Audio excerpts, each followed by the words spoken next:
بسم اللہ الرحمن الرحیم۔ السلام علیکم ورحمۃ اللہ۔ انجینئر محمد علی مرزا کا ایک کلپ سننے کا اتفاق ہوا جس میں انہوں نے صحیح مسلم کی ایک حدیث بیان کی۔ یہ صحیح مسلم کی حدیث ان کے پمفلٹ 5B اور اس کی سیریل نمبر 27 میں بھی لکھی ہوئی ہے۔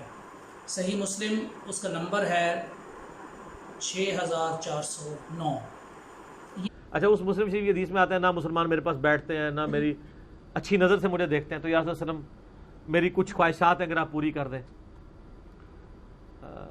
آپ ہمیں بتاؤ کہ یا رسول اللہ علیہ وسلم میری بیٹی ہے ام حبیبہ، اگر آپ اس کو اپنے نکاح میں لے لیں، میرا آپ کے ساتھ ایک رشتہ قائم ہو جائے، مسلمان مجھے رسپیکٹ دینا شروع کر دیں گے۔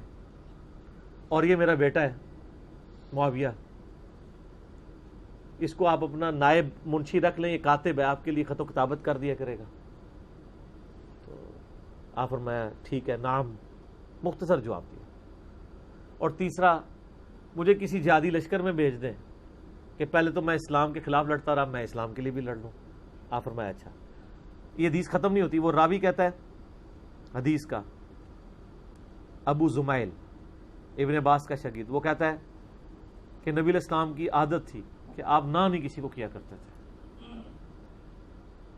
اگر ابو سفیان خود سے نبی علیہ السلام کو یہ ریکویسٹ نہ کرتا تو آپ کبھی بھی یہ تینوں خواہشات اس کی پوری نہ کرتے، لیکن اس نے خود آ کے ریکویسٹ کی تو آپ علیہ السلام نے اس کو شفقت فرمائی کہ چلو یہ ٹھیک ہے۔ یہ حدیث جس میں حضرت ابو سفیان رضی اللہ عنہ کے حوالے سے بات ہے، اور اس میں وہ یعنی ابو سفیان جو ہیں وہ نبی صلی اللہ علیہ وآلہ وسلم سے 3 درخواستیں کرتے ہیں۔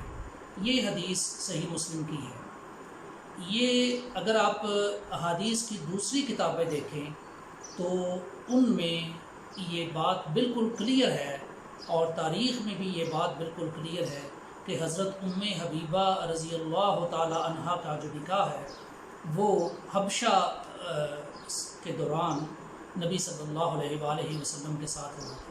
اور جب یہ بات آج کی تاریخ میں کنفرم ہو چکی ہے تو پھر یہ جو روایت ہے صحیح مسلم کی، اس میں جو ایک بات کسی بھی وجہ سے ایک بات جو ہے وہ غلط طور پہ ہمارے سامنے آتی ہے، تو اس غلط بات کا حوالہ نبی صلی اللہ علیہ وآلہ وسلم کی ذات کے حوالے سے دینا، یہ ایک سوال ضرور اٹھاتا ہے کہ اس کو ہم پھر کیا کہیں گے۔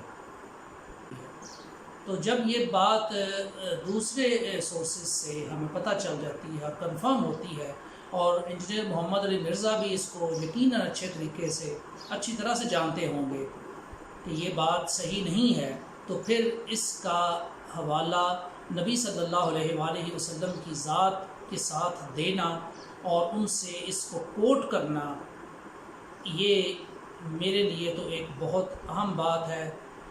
اب ان کی نظر میں یہ اہم ہے یا نہیں، یہ تو اب وہی بتا سکتے ہیں۔